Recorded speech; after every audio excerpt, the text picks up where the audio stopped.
자, 오늘 38과 공부할 차례인데 책 광고를 좀 하고 시작하도록 하겠습니다. 고린도전서가 이제 다 마칠 때가 다 됐는데 고린도후서 책이 나왔습니다. 28과짜리 책인데 나왔는데 단돈 1,000원 합니다. 교회에서 책을 다 만들어 가지고 드리는데 사무실에 가시면 책을 마련하실 수가 있고 1,000원을 받는데 왜 받느냐? 사실은 이 책의 가치는 한 10만 원짜리 되는데 교회에서 다 부담을 다 합니다. 근데 책을 그냥 나눠드리면 그 매주일마다 또 받아가시는 분이 있거든요. 그래서 이제 사무실에 가시면 마련하실 수 있으니까 여러분 책을 마련하시면 좋겠습니다. 자, 오늘은 38과 공부할 차례입니다. 제목 한번 읽어보실까요? 부활과 우주적인 완성. 이게 부활에 대해서 이 고린도전서 15장을 공부하면서 사도 바울이 그냥 부활에 대해서 그냥 단순히 증언하는 게 아니고 이게 하나의 논문이다 말씀을 드린 적이 있거든요. 그만큼 부활에 대해서 얼마나 깊이 있게 체계적으로 다루고 있는지를 우리가 알 수가 있습니다. 여러분, 과거에 그 역사 속에 일어난 일들이요, 너무너무 엄청난 일들이 그 한 번 딱 일어났지만 두고두고 영향을 미치는 그런 사건들이 여러분 있지 않습니까? 뭐 어떤 게 있을까요? 세계 1차 대전, 세계 2차 대전, 여러분 이런 것은요, 우리 인류 역사에 두고두고 영향을 미칩니다. 여러분 요즘요, 이 인터넷이 말입니다. 인터넷을 통해서 이 통신의 발달, 여러분 이거는요, 우리 인류 역사에 두고두고 여러분 없어지지 아니할 어마어마한 혁명적인 발전 아닙니까, 여러분요? 우리가 늘 일상을 통해서 여러분 느끼지 않습니까? 여러분 인터넷을 통해서 이 전 세계가 네트워크로 이제 다 구축이 되니까 뭐 구태여 뭡니까? 우리가 미국에 안 가도 미국에 있는 교회 예배도 드리고 설교도 듣고요. 저도 요즘 그 달라스에 있는 달라스 제일 침례교회의 예배를 간혹 예배 설교를 한편 듣기도 하고 찬양을 듣기도 합니다만 들을 때마다 여러분 참 감동도 있지만 놀랍다라고 하는 생각이 들어요. 여러분 왜 그렇습니까? 여기 앉아가지고요, 거기 있는 교회 예배도 드리고 설교도 듣고 찬양도 듣고 상상할 수 없는 일이 일어나고 있지 않습니까? 인터넷의 지금 발달로 이렇게 된 거 아닙니까? 통신의 발달.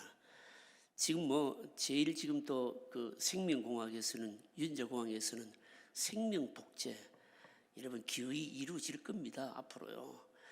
생명공학 이 복제가 이루어지게 되면 많은 의과학자들이 얘기하지 않습니까? 우리가 지금 어려워하고 힘들어하고 있는 이런 질병들 아마 획기적인 치료의 발전들이 나오지 않겠나 그렇게 싶습니다. 이런 것들은 한 번 딱 일어난 일이지만 인류 역사에 두고도 영향을 미치거든요. 그런데 한 번 일어난 일 중에서 우리 인류에게 가장 큰 영향을 끼친 게 여러분 뭐라고 생각하십니까? 안 믿는 사람들은 이런 말 할 줄 몰라도 우리 믿는 사람들은 뭐라고 해야 되는가 하면 예수님의 부활 이래야 되는 거예요. 이게요. 왜 그렇습니까? 그 이유가 뭡니까? 그 이유는 여러분 사람에게, 인간에게, 인류에게 뭐 이런저런 얘기하지만 인간에게 최고의 문제는, 최고의 숙제는 죽음이거든요. 이게요. 그 이전에, 예수님 이전에 죽음 저 너머에 갔다 온 사람 있어요, 없어요? 없잖아요. 없기 때문에 철학자들이나 과학자들이나 의학자들이나 심리학자들이요, 이런저런 얘기 많이 하잖아요. 이렇더라 저렇더라. 어떤 사람은 나는 뭐 죽음 저 위에 갔다 와 봤다, 뭐 그렇게 뻥을 치고 뭐 공갈을 치려도 뭐 누가 뭐 말을 할 수가 있습니까? 아무도 말 못하는 거죠. 모르니까. 다 뭐 가려진 사실이니까, 숨겨진 사실이니까. 이게 사실 이제 인간의 최고의 문제가 죽음인데, 그런데 예수님께서 어떻게 하셨다는 겁니까? 죽음 저 너머에 가셨다가 다시 어떻게 했습니까? 살아오신 거예요. 그럼 뭘로 의미한 겁니까? 죽음이 뭡니까?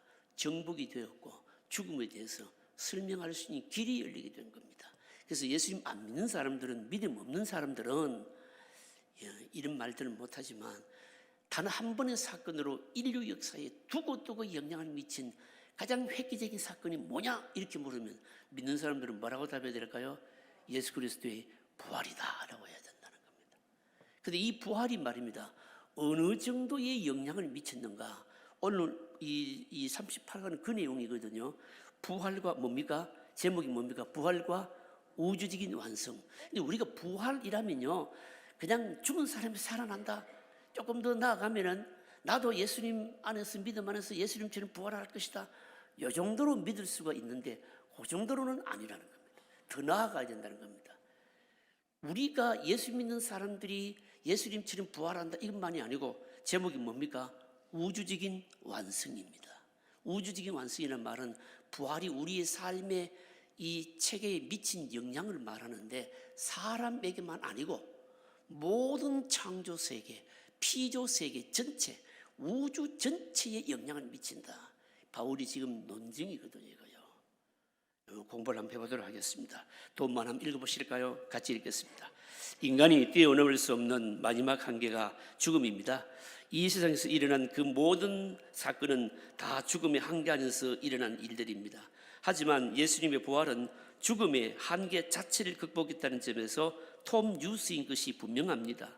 그러므로 예수님의 부활은 단순히 기독교 안에서만 간직해야 하는 어떤 교리나 의식이 아니라 모든 인류에게 참 희망과 새 생명을 주는 우주적인 기쁜 소식입니다. 따라서 이 놀라운 예수님의 부활은 역사적으로 2000년 전에 일어난 일이었지만 그때 일어난 사건으로 끝나지 않고 오늘까지 우리의 생활을 승리로 이끌어주는 신앙 사건이 되었습니다. 본문 말씀이 우리들에게 주시는 메시지입니다. 과거에 있었던 예수님의 부활이 예수님의 부활로만 그치지 않고 우리 믿는 자들, 또 믿지 않는 자들, 그리고 우주 전체와 관계되는 사건이라고 말씀하고 있습니다. 우리는 이 말씀을 통해서 예수님의 죽으심과 부활로 나의 죄 문제가 해결되고 죽음도 두려워하지 않는 역동적인 삶을 삽시다. 자, 1번 같이 읽겠습니다.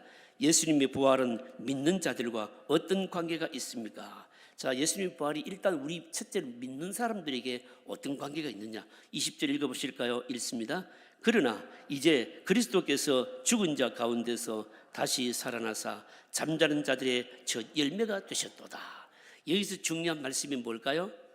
첫 열매가 되셨도다. 너무너무 잘하는 말씀 아닙니까? 부활절 때마다 듣는 말씀 아닙니까? 그런데 이 말씀이 사실은 생각보다도 굉장히 깊은 의미를 가지고 있습니다. 잠자는 자들의 첫 열매가 되셨도다.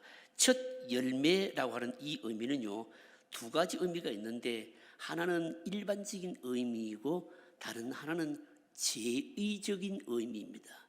제의적인 의미다라고 하는 말은 제사와 관련된 용어인데 이제 구약 시대에 여러분 제의와 관련된 의미인데 이제 제의적인 의미는 2번 문제에 가서 상세하게 쭉 설명하고 있고요. 먼저 1번 예수님의 부활은 믿는 자들과 어떤 관계가 있는가? 일반적인 의미로 첫 열매.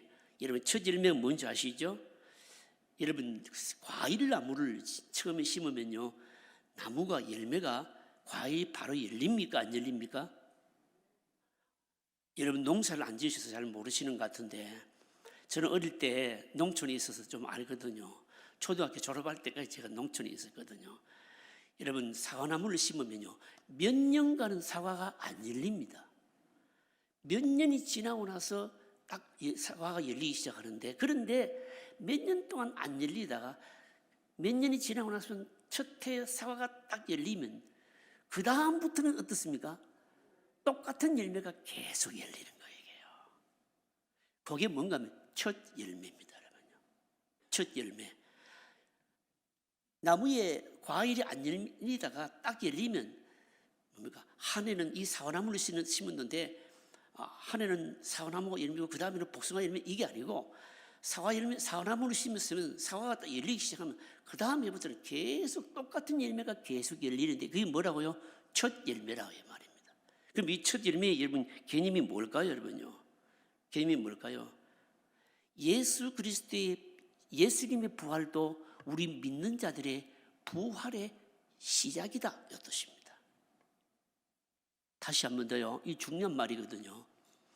예수님이 죽은 저놈에 가셨다가 오셨기 때문에, 부활하셨기 때문에 예수 그리스도를 믿는 그리스도 안에 있는 자들도 예수님과 똑같이 뭡니까? 부활한다는 거죠. 그래서 예수님의 부활이 뭡니까?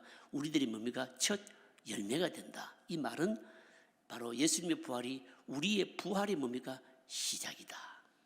그 이전에는 그런 일이 없었어요, 이게요. 여러분, 죽음 저 너머에 갔다 온 사람이 어디 있습니까? 한 사람도 없잖아요. 그런데 예수님이 죽음 저 너머에 갔다 오신 거예요. 예수를 믿는 자들도 예수님과 똑같은 과일 나무의 열매가 열리듯이 우리들도 예수님처럼 부활한다는 겁니다. 그래서 여러분, 예수님의 부활은 우리 믿는 자들의 부활의 시작이 되었다. 굉장히 중요한 의미죠, 그죠, 여러분? 우리가 부활절 되면 이 말씀 늘 읽잖아요. 근데 사실 이 말씀이 너무너무 우리에게 엄청난 말씀인데도 불구하고 이 말씀의 의미가 사실 우리 안에 살아있질 않아요, 여러분요. 그냥 말씀으로만 그냥 그렇더라 하고 이렇게 말 뿐이지, 실제로 뭡니까? 예수님의 부활이 나의 부활의 시작이 되었다. 예수님이 부활하신 것처럼 예수님 안에 있는 믿음을 가진 자도 예수님처럼 부활한다. 그렇게 기뻐해야 된다는 겁니다. 이게 부활의 첫 열매예요, 이게요. 얼마나 귀한 말씀인지 모릅니다. 그 다음에 두 번째는 뭔가 하면요, 이 첫 열매라고 하는 것은 제의적인 의미를 담고 있습니다. 제사적인 의미를 담고 있다는 겁니다. 제사적인 의미를 담고 있다. 이게 무슨 말씀인가 하면요, 원래는요, 의미가 어떤 뜻인가 하면 하나님께 바쳐졌다라고 하는 이런 뜻입니다. 하나님께 바쳐졌다. 이게 무슨 말씀인가 하면, 여러분 보십시오. 이스라엘 백성들의 모든 것은 다 누구의 것입니까? 하나님의 것입니다. 왜 하나님의 것이냐면, 원래 이스라엘 백성들 존재 자체가, 만들어진 자체가 하나님께서 그들을 바로 탄생시키셨거든요. 애굽에 있는 저들을 불러내셔서 어린 양의 피로 불러내셔서 다 내 백성 삼아주셨고, 그래서 이스라엘 백성들이 존재하게 된 것, 생명 얻어서 소득 얻는 것, 뭐 어떤 것인지 간에 다 하나님의 것입니다. 근데 다 하나님의 것인데 하나님께 다 바쳐야 되는데, 여러분, 다 바치면 어떻게 됩니까? 다 바치면 우리가 먹을 게 없잖아요, 이게요. 그래서 하나님께서 어떻게 하시는가 하면, 거기서 나온 게 뭔가 하면요, 제일 첫 번째 것을 바치도록 하신 거예요. 그래서 구약 성경에 보시면 첫 번째 것을 강조를 하는데, 첫 번째 것이 중요할까요, 안 할까요? 중요한 겁니다. 첫 번째 것을 바쳤을 때 하나님께서 그 첫 번째 것을 받으시고, 첫 번째 것을 받으시면 나머지 것은 어떻게 된 걸까요? 다 바친 것으로 된 거예요, 이게요. 된 거예요. 그래서 하나님께서 언제든지 뭡니까? 처음 것은 바치고, 그러면 나머지 것은 우리가 다 사용하는데, 처음 것을 바치고 하나님이 처음 것을 받으시면 나머지 것은 다 하나님께서 받으신 걸로 되는 거예요, 이게요. 이게 바로 첫 번째 개념인데, 사실은 11조도 원래 이 개념에서 여러분 나온 것이죠. 그래서 보시면 신명기나 레위기에 보시면 뭡니까? 무릇 초태생의 처음 것은 다 어떻게 합니까? 하나님께 바쳐라 하는 거예요. 그 바치면 나머지 것은 전부 뭡니까? 다 바치게 되는 겁니다, 여러분. 바로 그런 개념하고 여러분 똑같은 개념입니다. 똑같은 개념입니다. 그래서 여러분요, 구약 시대 보시면요, 이제 오늘 그제 2번 문제 나오는데, 2번 우리가 읽었습니까? 2번 안 읽었습니까? 자, 2번 우리 같이 읽어보실까요? 2번 같이 읽겠습니다. 구약 시대에 이스라엘 백성들이 드리는 제사를 생각해 봅시다. 이스라엘 백성들에게 있어서 중요한 것은 1년에 한 번씩 드리는 대속죄일에 대제사장이 지성소에 들어갔다가 살아나오느냐 하는 것이었습니다. 만약 대제사장이 그 안에서 죽어버리면 이스라엘 백성들은 모두 거부당한 것입니다. 그런데 만일 대제사장이 지성소에 들어갔다가 살아서 나오면 이스라엘 백성들의 모든 죄는 다 용서된 것입니다. 예수님의 부활도 이와 같습니다. 이와 같이 그리스도께서 죽음에서 다시 살아오셨다는 것은 하나님께서 예수님의 순종을 첫 열매로 받으셨다는 것이며, 우리 믿는 자의 죄가 다 용서되었다는 증거입니다. 예수님이 하나님 앞에서 죽음을 통과해서 다시 살아나셨던 것이었다면 다른 모든 그리스도인들도 하나님 앞에서 의롭다 함을 받았다는 것입니다. 이와 같은 원리로 바울이 예수님의 부활로 설명하는 것이 무엇입니까? 자, 21절 22절 같이 읽으실까요? 21절 22절 같이 읽습니다. 사망이 한 사람으로 말미암았으니 죽은 자의 부활도 한 사람으로 말미암는도다. 아담 안에서 모든 사람이 죽은 것 같이 그리스도 안에서 모든 사람이 삶을 얻으리라. 자, 여러분 보십시오. 여기에 21절에 사망이 한 사람으로 말미암았으니 요때는 한 사람이 누구일까요? 아담입니다. 아담이고요. 그 다음에 뒤에 보시면요, 부활도 뭡니까? 한 사람으로 말미암는다. 죽은 자의 부활도 한 사람 말미암는다. 요 한 사람은 누구일까요? 예수님. 이게 지금 무슨 얘기인가 하면 이 문제 가운데 설명이 다 들어있는 겁니다. 구약시대요, 대제사장이요, 여러분 지성소에 들어가는 경우는 1년에 몇 번입니까? 딱 한 번 있어요. 속죄일 때, 대속죄일 때 대제사장이 백성들의 모든 죄를 다 짊어지고 어떻게 합니까? 지성소에 들어갑니다. 지성소에 들어가면 대제사장은 여러분 구약시대 우리가 이미 다 공부한 거 아닙니까? 출애굽기를 이렇게 보면 대제사장 옷에 방울이 달려있고 말입니다. 대제사장이 지성소 안에 들어가서 살아있는지 죽었는지 이걸 다 표시하도록 한 겁니다. 백성들이 죄를 다 짊어지고 지성소 안에 들어가서 대제사장이 제사를 마치고 살아나오면 어떻게 되는 겁니까? 백성들이 죄가 다 받아지게 된 겁니다. 만약에 대제사장이 거기서 살아나오지 못하고 죽어버리면 어떻게 되는 겁니까? 백성들이 죄가 거부된 거예요. 하나님께서 죄를 받지 않으신 거예요, 여러분요. 그만큼 뭡니까? 그만큼 이 백성들이 죄를 대신 지고 대제사장이 들어가서 대신 바로 속죄하는 것이 이만큼 여러분 중요한 겁니다, 여러분요. 여러분 보십시오. 이와 같은 원리로 지금 설명하고 있는데 예수님의 십자가 죽으심은 여러분 뭘까요? 십자가 죽으심은 어떤 한 사람의 죽음이 아니고 예수님의 죽으심은요, 구약시대는 제사를 드릴 때 뭘 가지고 뭐가 제물이었습니까? 짐승이었죠. 뭐 양도 되고 뭐 여러 이제 짐승이 제물이었죠. 그런데 이 제물의 모든 피는 사실은 뭘 여러분 예표하는 겁니까? 그림자입니까? 예수 그리스도를 예표하는 거예요. 예수님의 십자가 죽으심은 잘 들으셔야 됩니다. 그냥 우리들과 같은 건 죽음이 아니고 자신을 희생 제물로, 구약 시대는 이제 동물이었죠. 자신을 희생 제물로 드리는 우리의 죄를 위한 뭡니까? 사실은 희생 제사였어요, 이게요. 그 제사였는데 그런데 이 희생 제사를 드리고 예수님께서 사실 죽으면서 뭡니까? 살아오셨거든요. 살아오셨기 때문에 자신이 드리는 뭡니까? 그 제사를 하나님께서 어떻게 하셨다는 거예요? 됩니까? 받으셨다는 거예요, 이게요. 다시 나오셔서 받으셨기 때문에 저와 여러분들이 죄가 뭡니까? 다 용서되었고, 그리고 또 예수님처럼 뭡니까? 우리들도 다시금 부활한다. 이게 바로 제의적인 의미인데 이게 바로 어디 들었는가 하면 바로 잠자는 자들이 첫 열매가 되셨도다 라고 하는 말 속에 포함되어 있는 제의적인 의미라고 하는 겁니다. 그러면 이게 잠자는 자들이 첫 열매가 되셨도다, 이 말은 생각보다도 굉장히 뭡니까? 신학적인 깊은 사상을 담고 있는 말인 거예요, 이게요. 그냥 바울이 그냥 싹 끄집어낸 게 아니고, 여러분 사도 바울이요, 이게 완전 오리지널 유대인 아닙니까? 이 사람이요. 사도 바울이 말입니다. 구약의 율법에 정통한 사람 아닙니까? 구약을 누구보다도 꿰뚫고 있는 사람이거든요. 그래서 예수님의 십자가의 죽으심과 예수님과 십자가와 연결해서 이걸 다 해석해내는 사람이 사도 바울이라는 겁니다. 여러분, 그래서 사도 바울이 부활하신 주님이 특채할 만하잖아요. 우리 같은 사람 특채하지 않고 바울 같은 사람 특채를 해가지고 이방인들에게 구약 율법과 십자가의 바로 예수님의 십자가를 바로 전혀 뭡니까? 이 무리 없이 잘 해석해서 전달할 수 있는 그런 인물을 하나님께서 바로 뭡니까? 특채하신 거 아닙니까?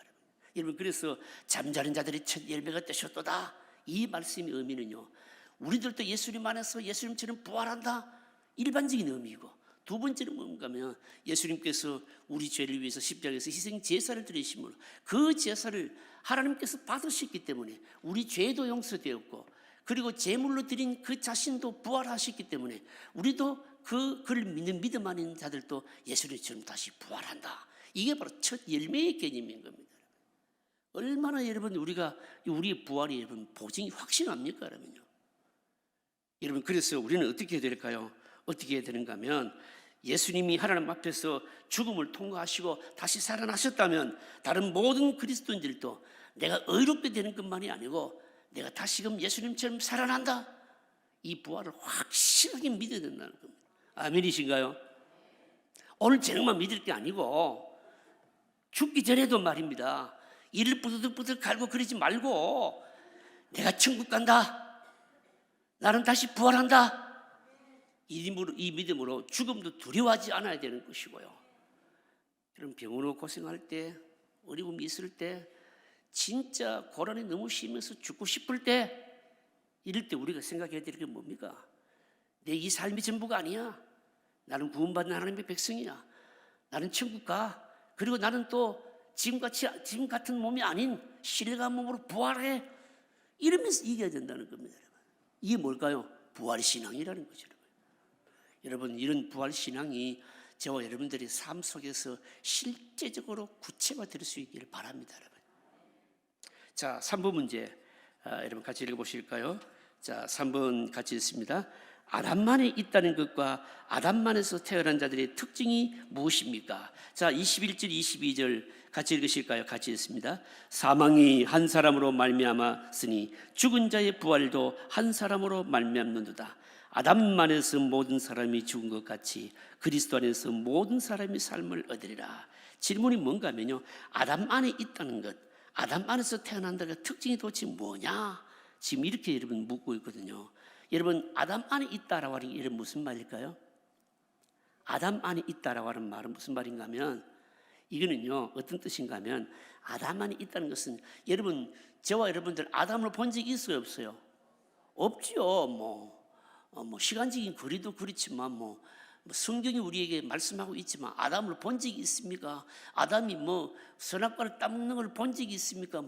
나하고 그 사람하고 아무런 상관없잖아요. 그렇게 여기지만 아담 안에 있다는 것은요, 아담의 존재를 믿느냐 안 믿느냐 그거는 상관없고, 이 세상에 태어난 자연인은 누구든지 다 뭡니까? 무조건 뭡니까? 그의 영향력 아래 있다. 아담 안에 있다. 바로 이런 뜻입니다. 자기의 의지와 상관없이 세상의 모든 사람들은 아담 안에서 태어납니다. 아담 안에서 태어난다는 특징이 뭘까요? 죄의 영향력 아래 있다 이 뜻이고, 죄의 영향력 아래 있기 때문에 어떻습니까? 다 죽었습니다. 그리고 다 죽을 것이다. 여러분, 이게 바로 특징인 겁니다. 여러분요.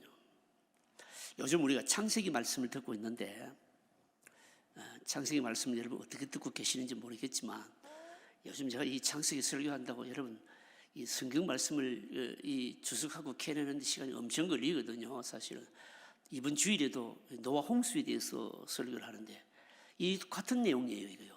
같은 내용인데, 여러분 보십시오. 홍수가 일어나는 원인은 인간들이 죄 때문이거든요. 근데 그 성경을 자세히 보면 인간들이 죄 때문에 하나님께서 심판을 하시는데, 아니 인간들이 죄를 지었으면 아담하고 인간들만 심판하시면 되는데 누구를 심판하십니까? 자연 모든 피조 세계 전체를 뭡니까? 다 심판하시는 거예요. 왜 그럴까요?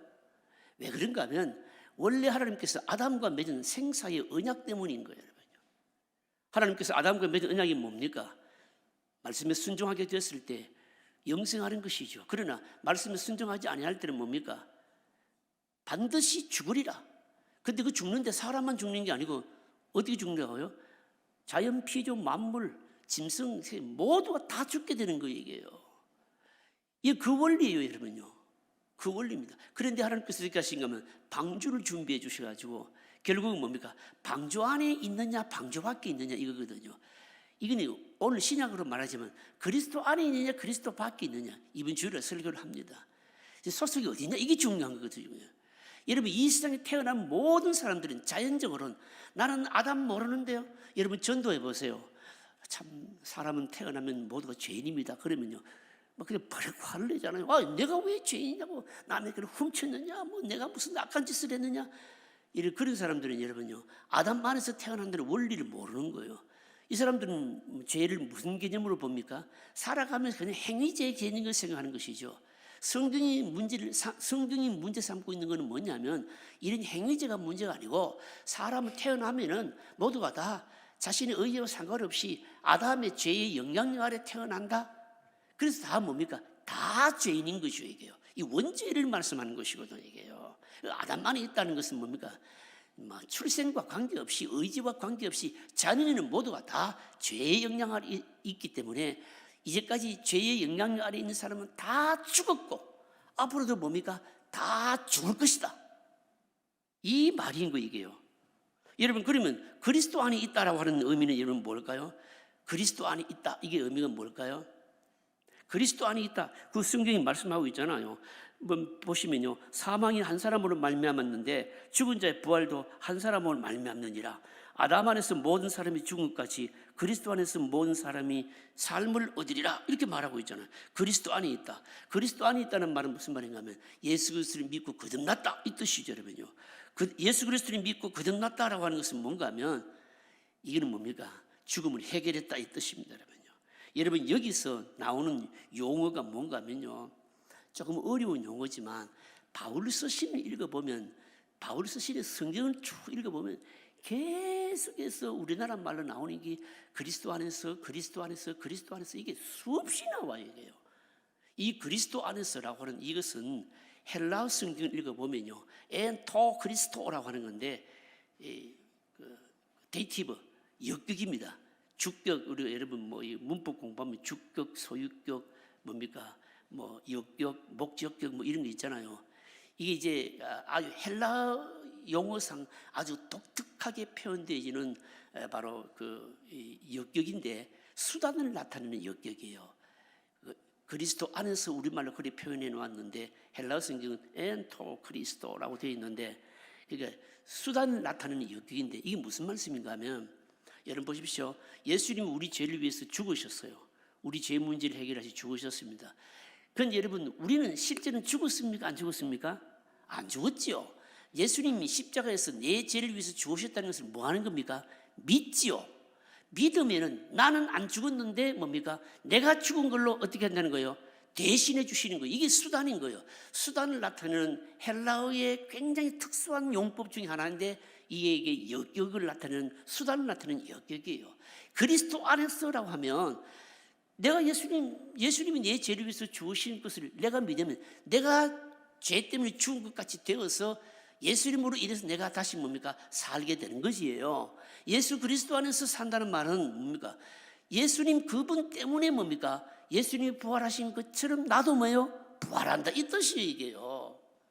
그러니까 아담 안에서 그리스도 안에서, 이게 말의 표현이요, 그냥 단순한 표현 같지만 이거는 어마어마한 신학적인 내용들을 포함하고 있는 거예요, 이게요. 이 세상에 태어나는 모든 사람들은요, 사실은 아담만에서 태어난 죄의 영향 안에 태어나고 다 죽었고 앞으로도 다 죽을 것입니다. 그러나 예수 그리스도를 믿고 거듭난 사람은 뭡니까?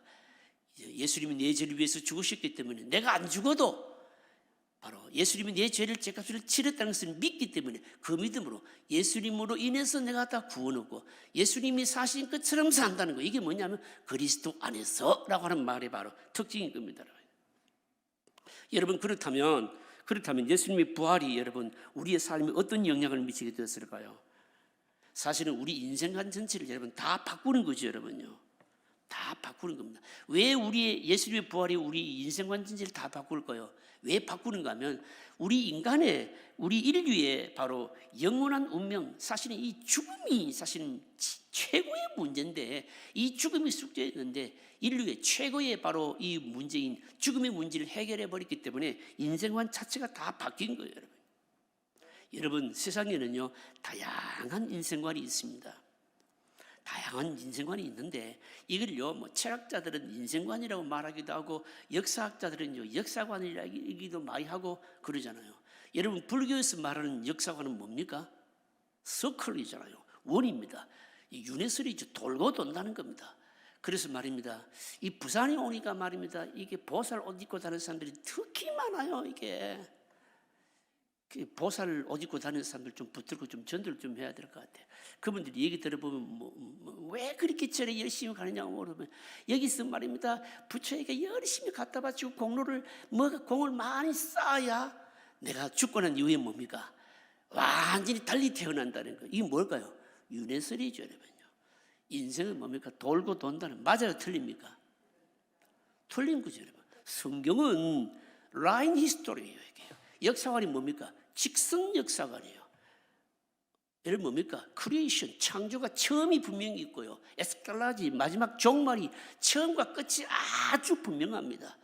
처음과 끝을 향해서 달려가는 이 모든 역사 가운데 하나님께서 개입하셔서 승리하시는 승리의 역사가리고요. 그리고 처음이 있고 끝이 아주 분명한 겁니다, 여러분요. 그러면서 말입니다. 처음도 끝도 다 주인이 누구이십니까? 하나님 그리스도이시죠, 여러분요.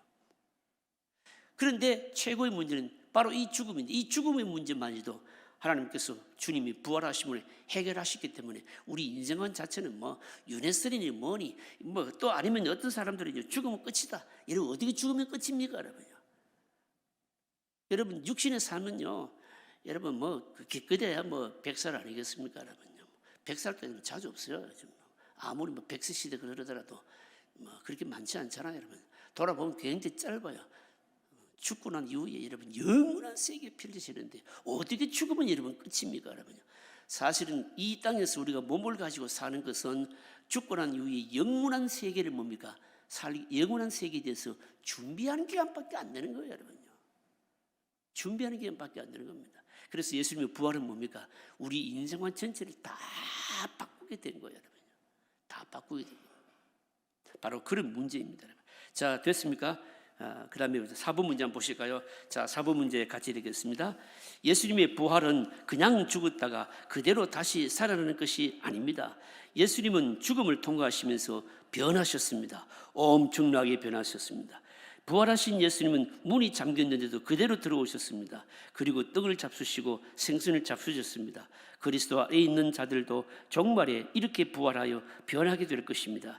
이것이 우리에게 교훈하는 것이 무엇입니까? 자, 이게 이제 한 단계 더 나아갑니다. 성경을 그대로 좀 띄워놓으시고요. 한 단계 더 나아갑니다. 이게 무슨 말씀인가 하면 오늘 저녁에 이 공부하는 내용이 뭔가 하면요, 부활과 우주적인 완성이거든요.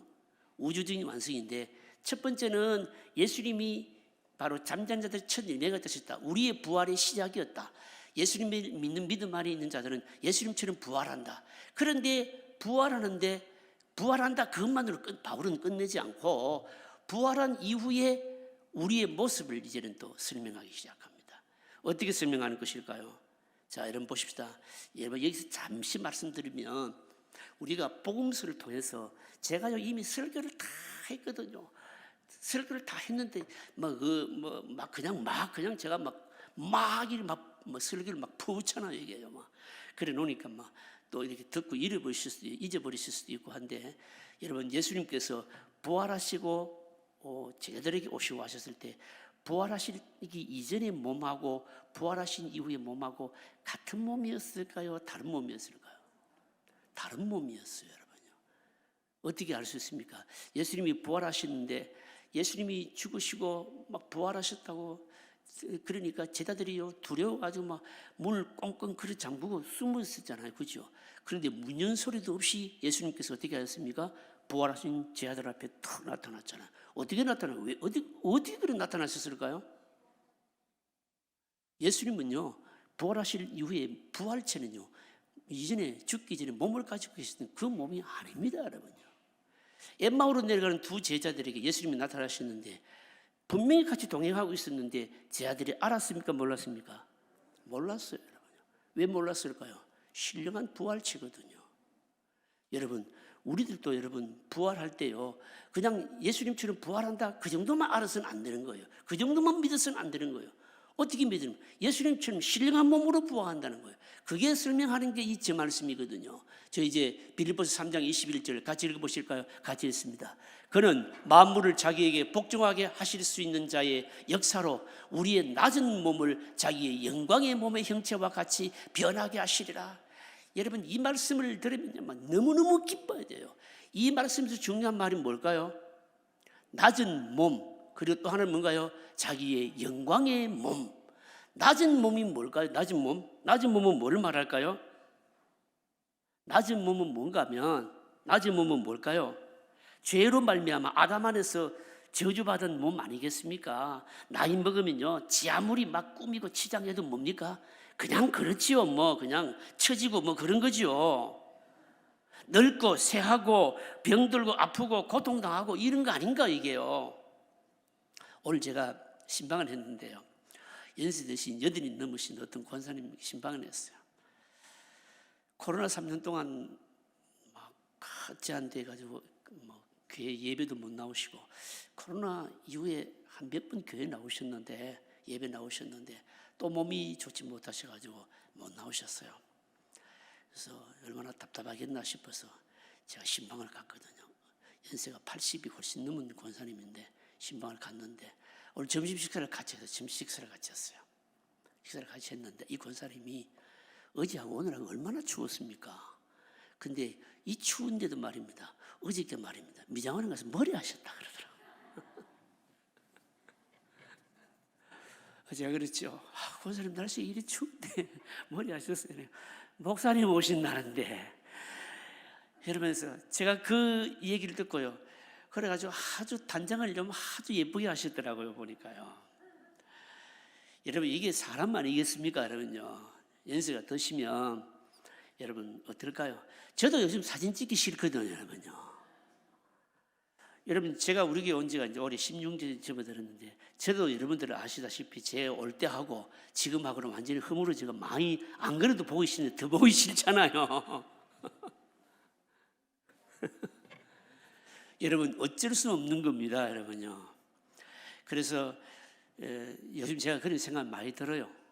제가 처음에 저에게 부임했을 때는 열심히 봉사하고 열심히 기도하시고 충성하시던 권사님 집사님들이 요즘 연세가 드셔서 출입도 못하시고 이런 걸 볼 때마다 마음에 참 사실 이제 많은 것이 이제 짠해요. 그래서 이 인생의 참 연세의 무게가 이렇구나, 세월의 무게가 이렇구나, 이런 걸 많이 느끼죠. 이게 뭡니까? 사람이 어쩔 수 없는 뭡니까? 자연인으로서 인간의 뭡니까? 한계죠, 이게요. 한계죠. 아무리 믿음이 있어도 이 불의를 할지라도 여러분 뭡니까? 아프고 편찮으시고 또 병으로 고생해야 되고 또 내 마음대로 안 되는 것 때문에 얼마나 제약이 많습니까? 이게 뭔가요? 이 바울이 말하는 우리의 낮은 몸이 이거예요, 이게요. 근데 우리의 낮은 몸을 자기의 무슨 몸으로요? 영광의 몸의 형체와 같이 변하게 하시리라. 영광의 몸의 형체가 도대체 뭐냐라고 하는 겁니다. 바울 이 고린도 15장 뒷부분에 가면 부활체에 대해서, 몸에 대해서 설명이 다시 나옵니다. 다시 나오는데 이 영광의 몸이 도대체 뭘까요, 여러분요? 부활의 몸인데 여러분 어떤 몸일까요, 여러분요? 여러분 한번 예수님 한번 생각해보세요. 상상 한번 해보시라고요, 여러분요. 부활하셔서 제 아들이 나타나셨는데 물 꽁꽁 그릇 잠근데도 불구하고 뭡니까? 딱 문 하나 열린 흔적이 없는데 나타나셨어요. 제 아들과 함께 엠마오로 막 같이 내려가는데 동행하고 있는데도 전혀 느끼지도 못할 정도로 그런 신령한 몸입니다, 여러분. 여러분, 우리들도 뭡니까? 앞으로 부활할 때 그런 영광의 몸의 형체로 변할 줄로 여러분 믿으시기를 바랍니다, 여러분. 그냥 믿어서는 안 되고 어떻게 믿어야 될까요? 적용을 한번 해보시라고요. 요즘 우리나라에 보시면 왜 그렇게 미인들도 많고 미남들도 많고 그렇게 많은지 모르겠어요. 저도 그런 생각을 많이 하죠. 나도 목사 좀 잘생겼으면 얼마나 좋겠나 말이야. 키도 막 샥 크고 말이야. 장동건이처럼 생겼으면 여러분들이 설교를 얼마나 잘 듣겠냐고요, 막. 특히 여성들이 말입니다. 이러면 또 쳐다보지 않겠어요. 그런데 키도 이렇게 크지도 않지요. 그냥 그렇잖아요. 그런 마음이 들 때마다 어떤 생각을 해야 될까요? 아니야, 나중에 부활할 때 영광의 몸으로 다시금 받게 될 것이야. 아멘, 그이 하시네. 여러분들 적용하셔야 돼요. 어떻게 적용하셔야 돼요? 여러분 몸이 편찮으시거나 아프시거나 할 때마다 여러분 지금 우리 몸은 낮은 몸입니다, 여러분요. 낮은 몸이다. 여러분 일평생 동안 육신의 몸의 한계를 가지면서 사는 사람들 얼마나 많습니까, 여러분요. 얼마나 여러분 힘들게 이 육신의 삶을 사는 사람들이 많습니까, 여러분요. 그런 일이 있을 때마다 뭘 생각해야 될까요? 지금은 낮은 몸, 불완전한 몸이야. 부활하실 때, 주님 다시 오실 때는 영광의 몸의 형체로 우리가 바뀌게 될 거야. 아프지도 않고 뭡니까? 성령 수술 안 해도 뭐 성령 미인 같은 아닌 뭡니까? 우리 몸에서 막 영광의 광채가 막 나는 이런 몸으로 변화될 것이다. 여러분 이 소망을 가지면서 다 이겨야 되는 거죠, 여러분. 그 말씀인 거예요, 여러분. 여러분 이런 거 할 때는 아멘 많이 하셔야 돼요. 자, 몇 번을 차립니까? 5번. 자, 5번 같이 읽겠습니다. 같이 읽습니다. 부활에는 두 가지 부활이 있습니다. 하나는 생명의 부활이고 다른 하나는 심판의 부활입니다. 이 부분에서 성경이 가르치는 것이 무엇입니까? 자, 장례식 할 때마다 듣는 말씀입니다. 자, 요한복음 5장 28절 29절 28절 29절 같이 읽어보시고 같이 읽습니다. 이를 놀랍게 여기지 말라. 무덤 속에 있는 자가 다 그의 음성을 들을 때가 오나니 선한 일을 행한 자는 생명의 부활로 악한 일을 행한 자는 심판의 부활로 나오리라. 자, 말씀 좀 띄워놓으세요. 부활이 몇 가지입니까? 생명의 부활. 하나는 뭡니까? 심판의 부활. 바로 이게 앞에서 선한 일을 행한 자는 장례식 때마다 설교하잖아요. 여기서 말하는 선한 일이라는 것은 착한 일이 아니고 예수 그리스도를 뭡니까? 믿는 것이 선한 일이에요. 이게요. 요한복음의 개념입니다. 예수 그리스도를 믿는 자는 뭡니까? 생명의 부활로. 악한 일은 자는 악한 일도 마찬가지입니다. 남에게 나쁜 일을 한 게 악한 일이 아니고 예수 그리스도를 믿지 않고 예수 그리스도를 구주로 받아들이지 않는 것이 그게 뭡니까? 악한 일인 거예요. 심판의 부활로. 그럼 생명의 부활은 뭐고 심판의 부활은 뭐냐? 이게 이제 우리에게 말씀하고 있는 겁니다. 여러분 한때요. 여러분 우리 이단들 주변의 이단들 중에서 이 귀신론 이단이요. 굉장히 유행해서 우리를 현혹하게 한 적이 있잖아요. 여러분 귀신론의 핵심이 뭔지 아십니까? 귀신론의 핵심이 뭔가 하면요. 예수 믿지 않는 자의 영혼이 예수 안 믿은 자의 영혼이 죽고 난 이후에 가까운 사람들에게 붙어서 병도 생기게 하고 또 살았을 때 하지 못했던 일도 한다. 이게 여러분 뭡니까? 이 귀신론의 핵심이에요. 이게요. 근데 이 귀신론은요. 어디서 나왔는가 하면요. 성경하고 동양사상하고 두 개 혼합을 해서 나온 바로 이단입니다. 여러분요. 이단입니다. 이 말씀이 말입니다. 생명의 부활 뭡니까? 그 심판의 부활 이러니까 죽었다가 다시금 살아나고 부활하고 이러니까 죽은 자의 무슨 영혼이 뭐 어디 붙어서 활동한다 이렇게 혼합시킨 거예요. 이게요. 여기에 생명의 부활, 무슨 심판의 부활이라고 하는 것은 뭔가 하면 요한계시록에는 이걸요 두 번째 사망이라고 여러분 말씀하고 있지 않습니까? 아담 안에서 죽은 자들은요 다시 살 기회가 없고 바로 지옥에 가죠. 물론 육체도 없죠. 여러분 우리가 죽으면 예수 그리스도를 믿고 죽은 사람은 죽고 난 이후에 달리 뭐 어디 갔다가 숨어 있다가 대기에 있다가 이런 거는 전혀 없고 바로 어떻게 됩니까? 바로 영혼은 천국 가는 거예요. 이게요. 천국 갑니다. 그런데 예수님께서 다시금 재림하실 때 우리가 신령한 몸으로 뭡니까? 몸을 다시금 받게 되는 거예요. 이때 여러분 지옥에 가 있는 지옥에 가 있는 자들도 다시금 뭡니까? 하나님께서 그들을 재차 심판하시는 거예요. 이게 바로 요한계시록에서 말하는 두 번째 사망인데 이게 바로 생명의 부활 뭡니까? 심판의 부활인 거예요. 이게요. 여러분 이해되십니까? 여러분 그래서 우리는 뭘 믿어야 될까요? 뭘 믿어야 되는가 하면 오늘 보시면요 그렇게 말씀합니다. 그러나 그 다음에 보시면요 그러나 각기 차례대로 이렇게 말하는데 자 일단 부활하고 나서 이 부활도 말입니다. 마지막에 신령한 부활이 있게 될 때 우리의 몸이 뭡니까? 낮은 몸에서 뭡니까? 영광의 형체로 또 바뀌게 되죠. 그죠? 바뀌게 됩니다. 그리고 나서 그 다음에 또 계속 진행된다는 겁니다.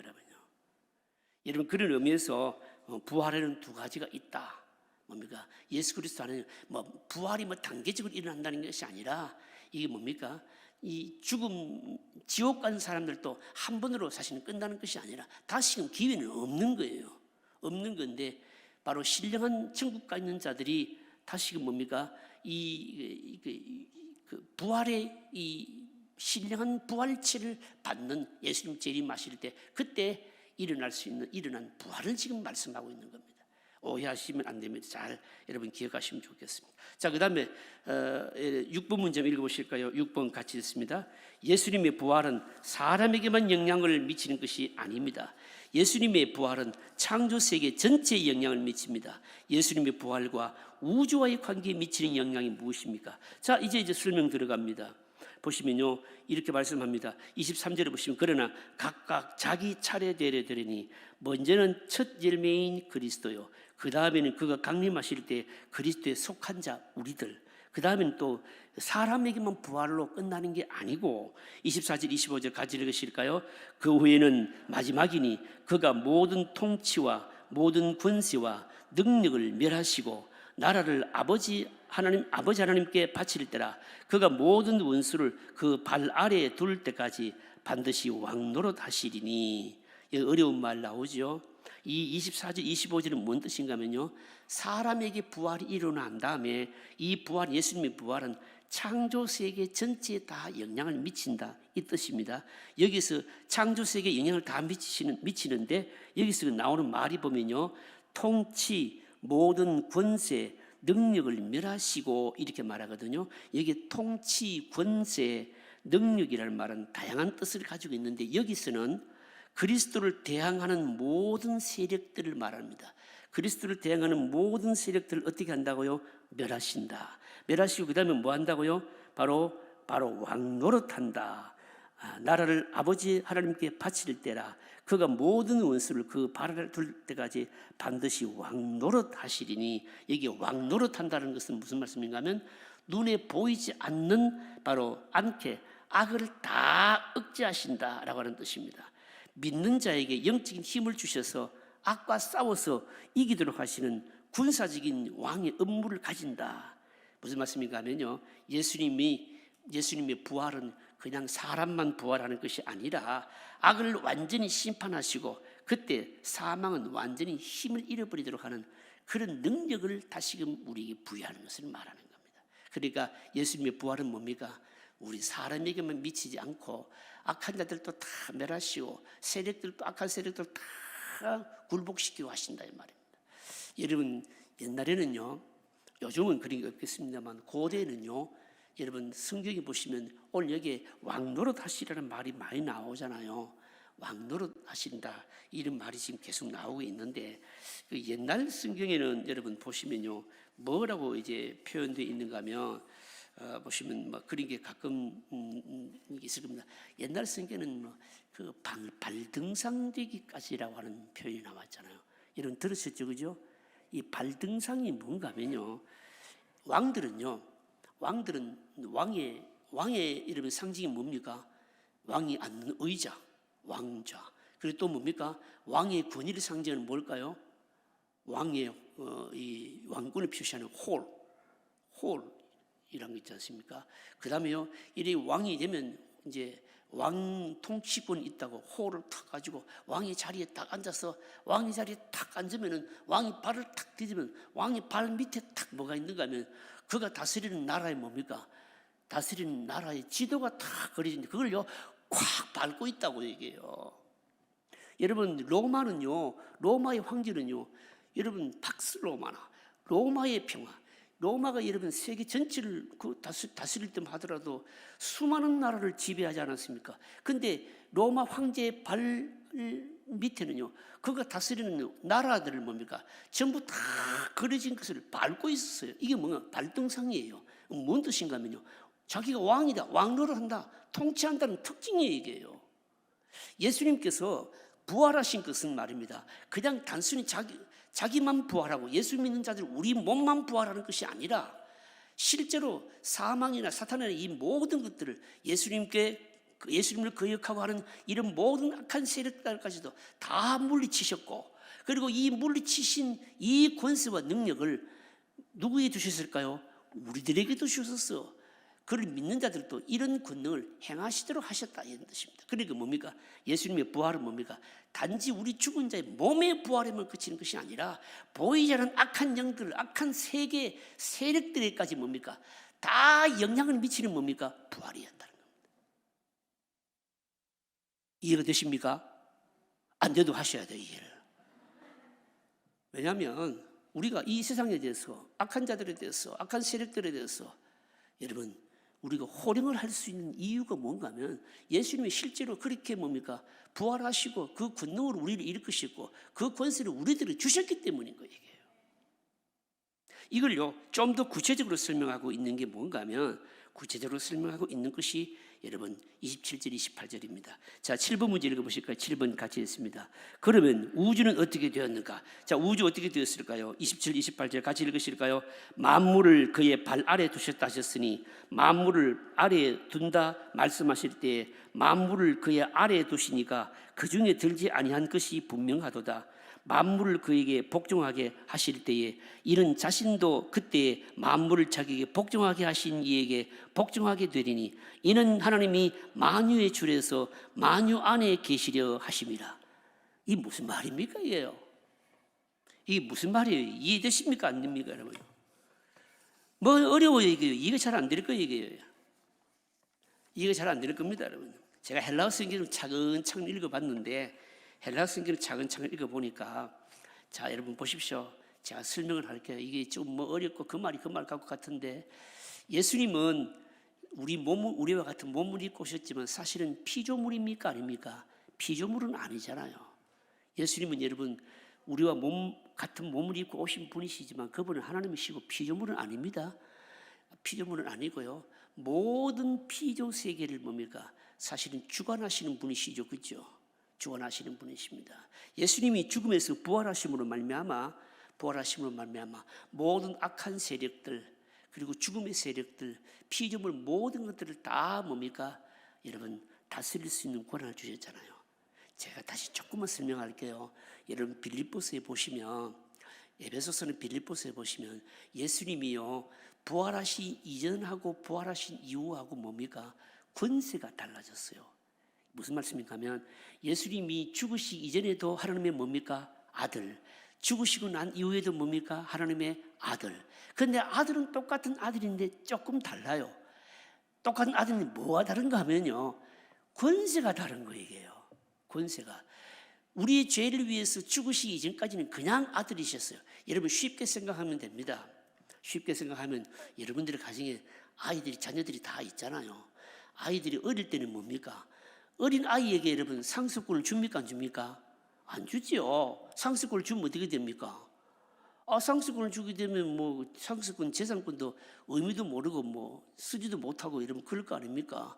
그런데 나중에 어른이 되고 철이 들고 또 부모님이 세상을 떠나실 때쯤 되면 어떻게 합니까? 상속권을 주죠. 똑같은 아들인데도 말입니다. 상속권이 있는 아들하고 없는 아들하고 같아요, 달라요? 다르지요. 아버지로부터 상속권을 받으면 똑같은 아들인데도 아버지의 권한을, 아버지 재산을 다 내가 불려받는 거예요. 예수님이 죽으시기 이전에는 똑같이 하나님 아들이셨지만, 똑같이 세상을 통치하시지만, 그런데 실제로 세상 전체를 다스릴 수 있는 뭡니까? 통치권은 안 받으셨어요. 통치권을 언제 받으셨어요? 죽으시고 부활하신 이후에 받으셨어요. 그래서 예수님이 죽으시고 부활하신 이후에 그에게 붙여진 이름이 뭔가 하면 큐리오스, 주라고 하는 말이에요. 이게요. 우리의 주가 되셨다. 이 말이 무슨 말? 실제적으로 아버지로부터 통치권, 재산권을 다 받으셨다, 이런 뜻이에요, 여러분요. 통치권을 다 받으셔서 세상 모든 만물들은 뭡니까? 다 예수님의 뭡니까? 발 아래 뭡니까? 이제는 다 복종하게 하신 거예요, 이게요. 복종하게 하셨는데, 그런데 오늘 성경은 27, 28절은 뭐라고 말씀인가 하면 세상 모든 것을 다 복종하게 하신 그 자신이 누구에게 복종한다는 겁니까? 아버지, 하나님께 복종한다는 겁니다. 하나님께 뭐 어떻게 복종한다는 거예요? 여러분 보십시오. 예수님이 하나님 아버지로부터 세상 모든 것을 통치권을 받을 때 여러분 아버지하고 아들하고 약속한 게 있거든요. 무슨 약속일까요? 너가 인간들이 죄 문제를 해결하기 위해서 십자가를 지시기로 십자가를 져라. 너무 죄도 없는 사람 십자가 지면 너무 억울하잖아. 그 대신에 내가 너를 죽으면서 다시 살릴 것이야. 그리고 살린 이후에 너를 하여금 세상 통치권을 주실 것이야. 이게 뭡니까? 아버지와 아들과 약속이거든요. 이 약속을 다 하고 아들이 아버지께 내가 십자가의 죽으심을 통해서 이 세상 모든 만물을 다 복종케 하는 통치권을 얻어서 아버지께서 나에게 명령하신 그 모든 명령을 다 순종했습니다 라고 이렇게 복종을 하니까 하나님께서 어떻게 하셨다는 겁니까? 그래, 맞아. 이걸 다 받으시고 이제는 세상 모든 만물을 통치할 수 있는 권한을 너에게 위임한다. 이렇게 하셨다는 겁니다, 여러분요. 이게 무슨 말씀입니까? 이게 무슨 말씀인가 하면 이런 내용인 거예요, 여러분요. 그러니까 아들도 순종하고 아버지께 순종하고 죽음으로 순종하고, 그래서 아버지와 아들과 이 세상 모든 것들이 결국 뭡니까? 한 분 하나님 안에서 어떻게 됐을까요? 다 통일이 되게 된 겁니다. 무슨 뜻인가 하면 예수님의 부활은요, 잘 들으셔야 됩니다. 우리 몸이 부활하는 것만이 아니고 악한 세력들을 누르는 것만이 아니고 결국은 뭡니까? 이 세상 모든 것들을 예수님의 발 아래 복종시킴으로, 이 복종을 예수님께서 아버지께 복종했다고 순종했을 때 하나님께서 그것을 인정받으시고 세상 모든 것들을 다 하나로 다 통일되게 만드셨다는 겁니다. 그리스도 안에서, 에베소서에 있는 대로 그리스도 안에서 통일되게 하려 하십니다. 그러니까 예수님의 부활은 뭡니까? 이 세상 모든 것들을 죄로 말미암아 왜곡되고 잘못되고 하는 이 모든 것들을 다 하나님 중심으로 뭡니까? 바꾸셨다는 겁니다. 이 예수님의 부활이에요. 여러분, 이게 오늘 우리에게 어떤 의미가 있을까요? 우리 적용해야 돼요. 여러분, 어떻게 적용하셔야 되는가 하면, 우리가 세상 살다 보면 여러분 모순된 일들 여러분 얼마나 많습니까? 여러분요, 악한 일들 얼마나 많습니까? 이해 안 되는 억울한 일들 얼마나 많습니까? 이런 모든 일을 당할 때마다 우리가 뭘 생각해야 될까요? 이 모든 것들을 다 그리스도 안에서 바르게 하시고 바르게 고치시고 하나로 통일되게 할 날이 올 것이야 하는 것을 믿어야 된다는 겁니다. 뭐를 통해서? 예수 그리스도의 부활을 통해서. 앞으로 예수님이 다시 오실 때 전 우주가 하나 되는 역사가 일어나게 될 때 이런 모든 것들이 다 왜곡된 것들이 바로 고쳐지는 역사가 일어난다는 거죠. 이걸 믿는 것이 부활신앙입니다. 여러분, 예수님의 부활은 전 우주적입니다. 여러분, 저와 여러분들과 우리 몸과 그리고 이 세상의 모든 것들, 그 어떤 것에도 다 뭡니까? 다 회복시키는 역사를 가져오는 게 부활이라는 겁니다. 여러분, 이 부활신앙을 통해서 저와 여러분들이 매 순간순간 승리하시기를 주의 이름으로 축복합니다. 기도하십시다. 오늘 주신 말씀을 생각하면서 여러분 기도하실까요?